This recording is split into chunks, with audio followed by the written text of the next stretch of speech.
The funeral had barely ended when the whispers started. Mourning clothes were still damp with tears, but greed has no patience for grief. At the edge of the gravesite, her father-in-law cleared his throat, loud enough for everyone to stop. His words cut sharper than the shovel that had just covered his own son. "Property reverts to blood family now."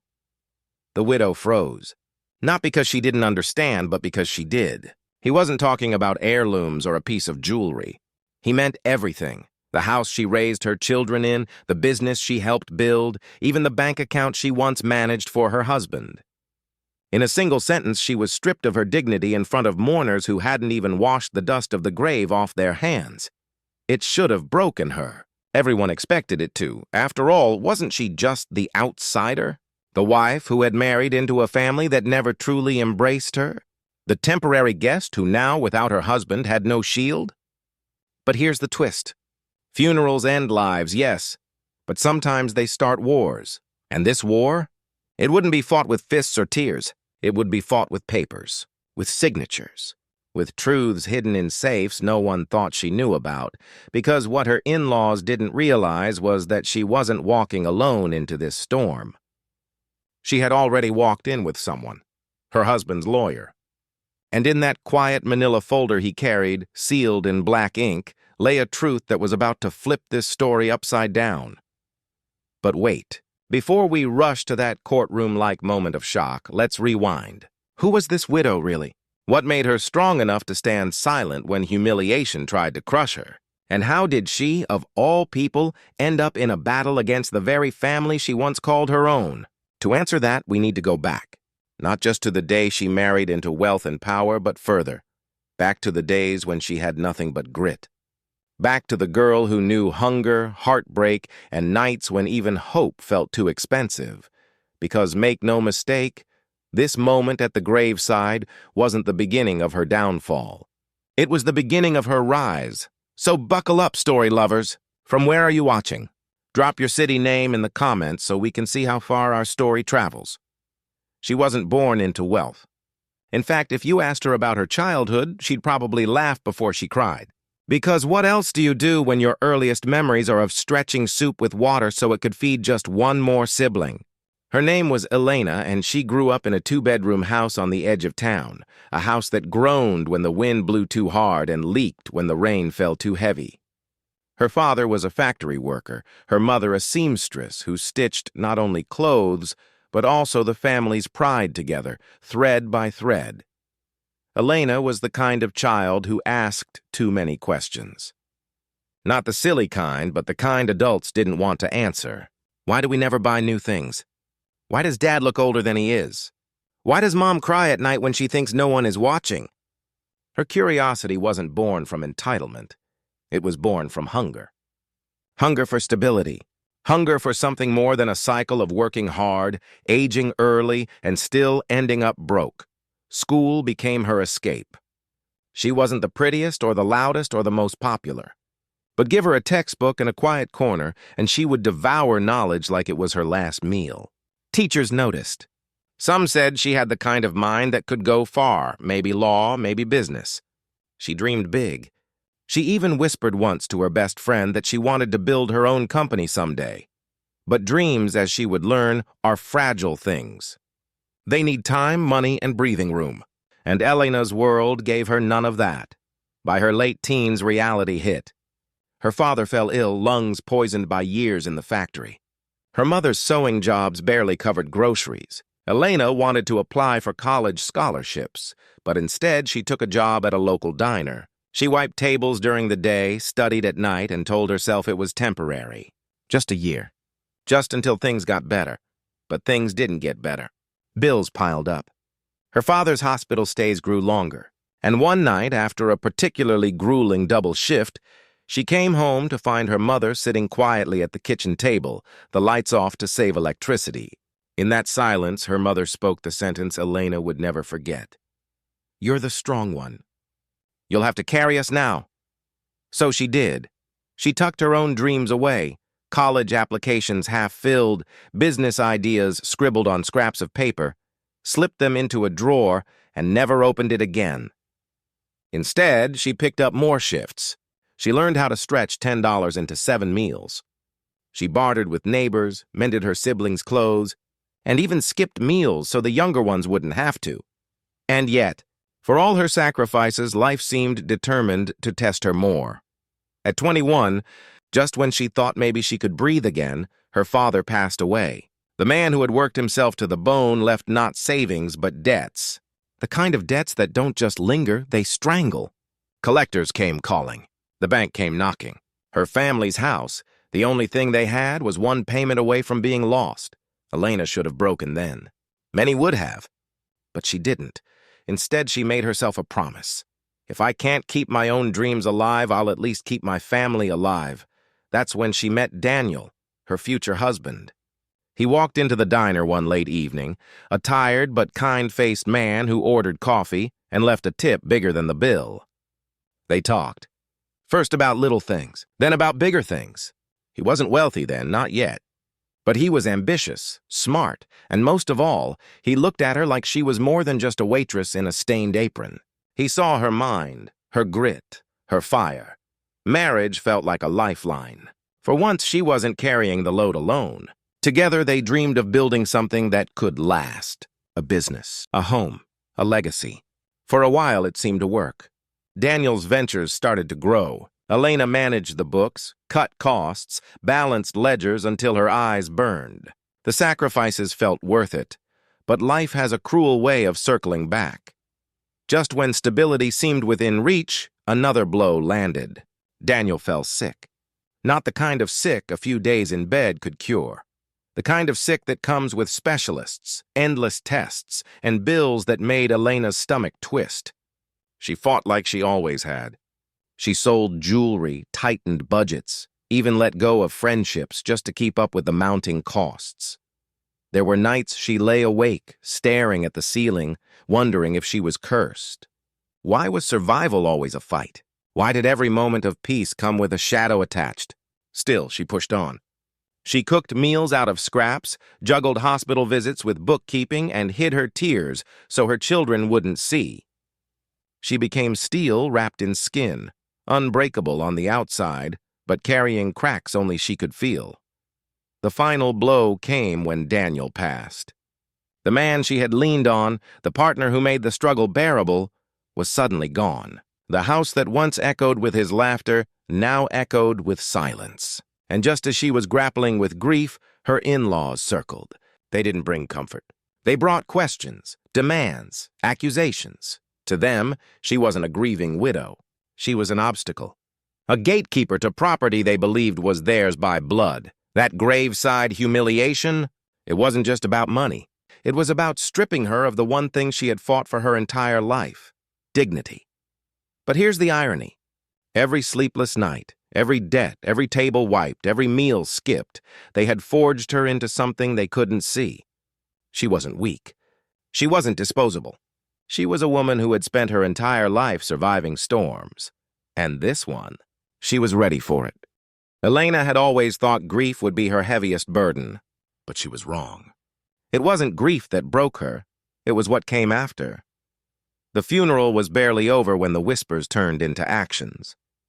Her father-in-law, Leonard, a man with a polished smile and a calculating mind, made it clear.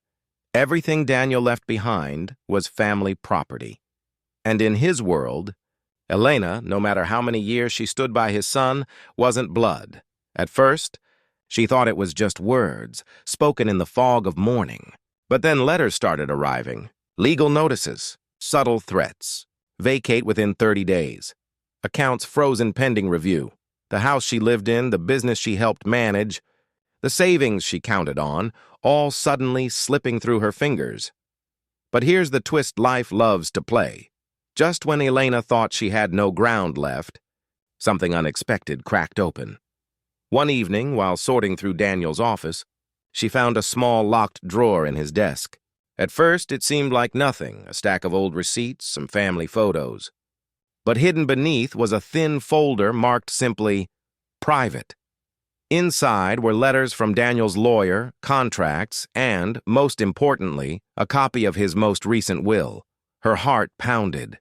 Because according to this document, Daniel hadn't left everything to his blood family. In fact, he had done the opposite. The house, the business shares, the savings, every bit of it was designated for her and their children. It should have been a moment of pure relief. Proof she wasn't crazy, proof her in-laws were wrong. But it also raised a dangerous question. If Daniel's will was so clear, why were Leonard and the rest of the family acting like it didn't exist? That's when she realized it wasn't ignorance. It was intentional. Someone had hidden this. Someone had buried it, hoping she'd never find it, and that someone wasn't hard to guess. Leonard's favorite nephew, Victor, had been circling ever since the funeral. Younger, arrogant, with a sharp suit and sharper tongue, he made it obvious he considered himself the rightful heir to Daniel's legacy. He looked at Elena with the kind of smirk men reserve for women they underestimate. To him, she wasn't a threat, just an obstacle. But here's the thing about obstacles. Sometimes they push back. Elena didn't rush to confront them. Instead, she did what survivors do best, she observed. She watched how Victor handled the business affairs, how he sweet-talked board members, how he bragged in whispers about restructuring once the assets were back under his control. That's when she saw it. Numbers that didn't add up. Expenses inflated. Payments misfiled. Whole amounts moved under vague categories like consulting fees. To anyone else, it looked like messy paperwork. But Elena wasn't anyone else. She had managed Daniel's ledgers for years. She knew the system, knew the codes, and she could spot a lie dressed as a balance sheet from a mile away. The more she dug, the uglier it became. Victor wasn't just trying to steal from her, he was bleeding the company dry, redirecting funds into shell accounts, shifting profits into ventures only he controlled. It wasn't just unethical. It was criminal, and now Elena faced her first real dilemma. Stay quiet and protect her own fragile survival, or expose Victor and risk being crushed under the full weight of Leonard's powerful family. It would have been easier to walk away, to let them have the money, the business, the house, even her dignity, just to keep the peace. But then she thought of Daniel, how he used to tell her, "You're the only one I trust with the books," how he believed in her when no one else did, how he worked to build something not just for himself, but for their children. If she stayed silent, she wouldn't just lose property. She would lose his legacy, and so she took her first risk. She reached out to someone she wasn't sure she could trust, Daniel's lawyer, Mr. Collins. A quiet man, meticulous, with the kind of cautious eyes that had seen too many family wars. He listened as she laid out what she found. At first he was hesitant. "You're accusing Leonard's heir of fraud. That's not a small claim." But when she showed him the discrepancies, line after line of doctored numbers, his expression shifted. "This changes things." Collins became her reluctant ally. Together they began piecing the evidence. Every receipt, every transfer, every misfiled report. Elena spent nights at the kitchen table, papers spread like a battlefield. Red circles marking the lies Victor thought no one would notice. But secrets don't stay buried forever. One afternoon, while Elena was leaving the lawyer's office, she caught sight of Victor across the street. He was watching, smiling, and in that smile was a warning. "I know what you're doing." The tension grew. Phone calls in the night that went silent when she answered. Strangers lingering too long outside her gate. Friends she thought she could count on suddenly avoiding her. The family she once ate dinners with now treated her like an intruder in her own life. Yet even under the weight of fear, something inside Elena had shifted. She wasn't just surviving anymore. She was fighting. For her children, for Daniel's name, for herself. The stakes climbed higher when Collins told her the truth. "If we can prove the fraud, not only will you secure Daniel's assets, you could take Victor down completely. But it will be messy. The family will turn ruthless." And ruthless they did. Leonard, once the patriarch who had welcomed her into the family, now turned cold. At dinners, he ignored her presence. At meetings, he spoke over her. And once, in private, he said the words that burned into her memory. "You were never one of us. Don't make this harder than it has to be." But Elena didn't back down. She had faced harder things before. Poverty, hunger, loneliness. She could face this too, Every war has its turning point, and this one was coming fast. The evidence was ready, the lawyer was prepared, and the moment of truth would soon arrive. But with every step closer to justice, the danger grew sharper. Because if there's one thing powerful families fear more than loss, it's exposure, and Elena was about to drag their secrets into the light. The day of reckoning didn't come with warning. It wasn't written in bold letters or announced with sirens. It came with a quiet email from Mr. Collins. Meeting scheduled. Full board present. Be ready. Elena knew this was it. The showdown. The place where whispers would turn into voices, where silence would turn into fire. The meeting was held in the company's boardroom, a gleaming, glass-walled monument to Daniel's hard work. She had been there before, but always as the supportive wife, sitting quietly in the back, pouring coffee or offering a smile when Daniel needed reassurance. Never as the center of attention, never as the threat. When she walked in that morning, the atmosphere thickened instantly. Leonard sat at the head of the long mahogany table, his silver hair perfectly combed, his suit immaculate. Victor lounged to his right, arrogance dripping from every gesture as he tapped on his phone. Around them sat board members, some allies, most neutral, a few clearly waiting to see which way the wind blew. Elena wasn't invited to sit. She wasn't even acknowledged. Victor smirked. Excuse me, this is a closed meeting. Her hands didn't shake. Her voice didn't quiver. You might want to open it, she replied, placing a thick folder on the polished table. A ripple of whispers passed through the room. Leonard's eyes narrowed. This is not your place, Elena. Out of respect for Daniel, we've tolerated your presence. Don't embarrass yourself further, she almost laughed. Respect? This was the same man who had stood over his son's grave and stripped her of dignity before the dirt had settled. If respect had ever existed, it had died long before Daniel. Mr. Collins cleared his throat, standing beside her. Actually, gentlemen, it is her place. She is not just Daniel's widow. She is the legal heir as per this document. He held up the will. Gasps fluttered around the table. Leonard waved it off. That's forged. Daniel would never, but Elena cut in. For the first time, she raised her voice. Don't you dare speak for him. I was his partner, in life, in work, in everything. And unlike you, I know every number in this company. Victor scoffed. Numbers, please. What could you possibly know? She smiled just a little. That sharp, almost dangerous smile of someone who knows they've already won. She opened the folder, pulled out a stack of documents, and spread them across the table. This, she said calmly, is your missing money. Every dollar you shifted into shell accounts, every inflated expense, every lie you thought no one would catch. The room went dead silent. Victor's confidence faltered for the first time. His jaw clenched. His eyes darted to Leonard. Elena didn't stop. She pointed to the red circles she had drawn on the papers. You called them consulting fees, but these consultants, they don't exist. You redirected company profits into accounts controlled by you, accounts I've already traced. The CFO leaned forward, squinting at the pages. His face paled. She's right. These aren't legitimate! Victor slammed his fist on the table. This is outrageous! She's not qualified. Collins cut him off smoothly. Qualified or not, the evidence is real. And copies have already been sent to the IRS, the SEC, and the local news. By now, they're probably reading every page. You could feel the oxygen leave the room. Chairs shifted. Board members exchanged nervous glances. Leonard's face darkened, his composure cracking under the weight of truth. Elena didn't gloat. She didn't raise her voice again. She simply gathered the papers, stacked them neatly, and said, You all underestimated me because I was quiet, because I was a wife, a widow, a woman who didn't come from your kind of family. But silence is not weakness. And today, I'm not leaving this room empty-handed. I'm leaving with my husband's legacy intact. Victor tried one last desperate move. He stood, pointing at her. This is a setup. She's lying. But no one believed him anymore. Not with the numbers staring back like a confession. Not with the truth already out in the world beyond that boardroom. One of the older board members, who had been silent until now, finally spoke. His voice was calm, almost reverent.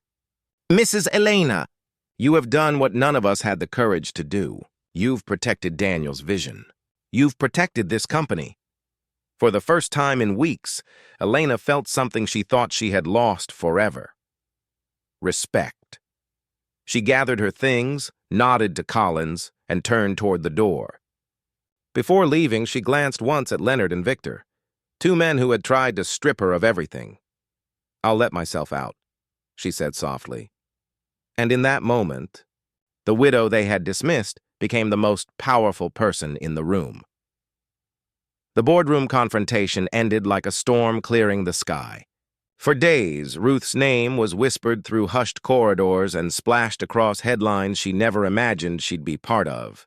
Janitor uncovers multi-million-dollar fraud. It sounded like a movie title, not her life. But life after a storm is never simple. The executives scrambled. Some resigned before indictments hit. Others faced criminal charges. The company itself teetered on collapse, saved only by a government-led restructuring. Ruth had become the central witness, her quiet courage shaking the very foundation of people who thought themselves untouchable. Reporters wanted interviews. Advocacy groups called her a hero. Lawyers presented her with options, settlements, protection, payouts. For a woman who had once counted every penny to buy her son's asthma medicine, the numbers on those papers felt unreal. Yet Ruth's heart didn't leap at the thought of sudden wealth. She remembered all the years of invisibility, the way people looked past her like she was part of the furniture. She wasn't doing this for money. She did it because silence had weighed too heavy on her soul. When the company offered her a formal role, head of compliance, with a six-figure salary and corner office, Ruth surprised everyone. She smiled politely and declined. "I've spent too long cleaning up other people's messes," she said. "It's time I start something of my own." Instead of climbing someone else's corporate ladder, Ruth built her own foundation. With part of her settlement, she opened ClearPath Consulting, a small but powerful firm dedicated to forensic accounting and ethics training. At first, people scoffed. "A janitor running a consulting firm?" But Ruth wasn't alone. She brought in two retired auditors who believed in her, a young law school graduate who admired her courage, and soon, a team that grew into a family. Within a year, her clients included mid-sized companies desperate to restore trust, nonprofits that couldn't afford fraud, and, ironically, Fortune 500s eager to polish their reputations. But Ruth didn't stop there. She remembered the women she used to work alongside. Single mothers juggling two jobs, immigrants cleaning offices at midnight. Women whose talents were buried under exhaustion, so she started a training program. Free classes for women in low-income communities, teaching basic accounting, financial literacy, and ethics. She called it Numbers Speak. One of her first students, a quiet woman from Guatemala, now works as an internal auditor for a major healthcare firm. Another runs her own bookkeeping service out of her living room. Each story lit a fire in Ruth's chest, proof that dignity and opportunity could rewrite lives. For Ruth, the truest redemption wasn't in contracts or accolades. It was in her son's eyes. He no longer introduced her with hesitation. "This is my mom. She's a janitor." Now, he said it with pride. "This is my mom." She changed everything. He grew up watching his mother fight battles she wasn't supposed to win. And when he graduated near the top of his class, clutching a scholarship acceptance letter, Ruth cried harder than she had at the boardroom showdown. Not because of money or success, but because he believed in her, in himself, in possibility. Neighbors who once offered her pity now offered respect. Local newspapers wrote features about her journey. The mayor gave her a community service award, though Ruth laughed at the ceremony, whispering to her son, "I don't need a plaque. I just need people to stop overlooking women like us." But still, she kept the plaque. Not for herself, but as a reminder to her trainees that recognition was possible. That invisibility was not permanent. Sometimes, late at night, Ruth still cleaned her own kitchen in silence, the sound of scrubbing brushes grounding her. She thought back to all the years she had felt small, erased, and she realized those years were not wasted. They had sharpened her eyes, trained her patience, and made her resilient enough to stand when others would crumble. The truth was, Ruth never stopped being a cleaner. She just learned to clean corruption, not floors. The day she was invited to speak at a national conference on corporate ethics, Ruth stood backstage in her modest navy suit. 1,000 people waited, CEOs, lawyers, students, reporters. The lights dimmed. Her hands trembled for a moment. But then she remembered that boardroom, that napkin with numbers scrawled in ink, and the way silence had finally broken. When she stepped to the podium, she didn't start with statistics. She started with a memory. I used to be invisible. People passed me in hallways without a glance. But when I finally spoke up, when I stopped being silent, I learned something powerful. Invisibility is not permanent, and truth is never as weak as fear. The audience rose in a standing ovation. Cameras flashed, but Ruth didn't soak in the spotlight. She thought of her son, of the women sitting in her training program, of the janitors still walking empty hallways at midnight. Her redemption was not just her own, it was theirs too. Ruth's life had transformed from one of quiet survival to one of undeniable impact. She no longer scrubbed away other people's footprints. She left her own, and though she lived comfortably now, she never flaunted it. Her measure of wealth was in stories. The women she helped, the son she raised, the truth she defended. When she walked into rooms today, people didn't just see her. They listened. She was no longer invisible. She was undeniable. Thank you for watching this story. If Ruth's journey moved you, don't forget to subscribe and share, because truth, courage, and redemption deserve to be heard. They once called Ruth just a janitor, because Ruth wasn't simply cleaning floors, she was preparing to clean up corruption, injustice, and the belief that invisible people don't matter. Her story reminds us that courage rarely roars. Sometimes it whispers. Sometimes it looks like a single mother staying up all night, scribbling numbers on a napkin, daring to believe that truth matters more than fear. And isn't that the lesson we often forget? That dignity doesn't come from the job you hold, the office you sit in, or the salary on your paycheck. It comes from the choices you make when no one is watching. How many Ruths walk past us every day, unnoticed, uncelebrated? The cashier who knows more about resilience than any CEO. The bus driver who keeps a neighborhood moving while holding back tears of her own. The nurse's aide, the grocery clerk, the night shift worker, souls who carry wisdom forged in silence. Ruth teaches us to pause, to look closer, to ask, who might we be overlooking? Whose brilliance is hiding in plain sight? Years later, Ruth received a letter in the mail. It wasn't from a corporation or a lawyer. It was handwritten, simple, with smudges of ink where tears had fallen. It came from one of the women in her training program, the same woman who once doubted she'd ever escape cleaning offices at midnight. That woman had just been promoted to chief financial officer of her company. At the bottom of the letter were 6 words that made Ruth's hands tremble. Because you spoke, I believed I could. And in that moment, Ruth realized her legacy wasn't the fraud she exposed or the awards she collected. It was the lives she quietly transformed by showing that courage is contagious. So the next time you walk past someone invisible, someone society calls ordinary, remember Ruth. The mop never defined her. Her dreams did. Because sometimes the quietest woman in the room is the one who saves it. Thanks for watching. Subscribe to our channel for more powerful stories and new videos.